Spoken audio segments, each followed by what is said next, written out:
nagluluto, nanonood ng TV. Ayan, malapit na siyang maluto. For our dinner tonight. Wow.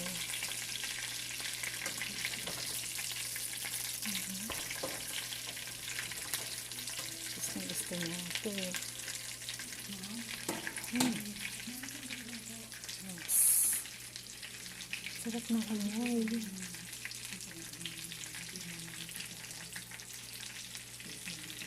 Bagong lutong kanin at bagong pritong ulam. Yes. Delicious.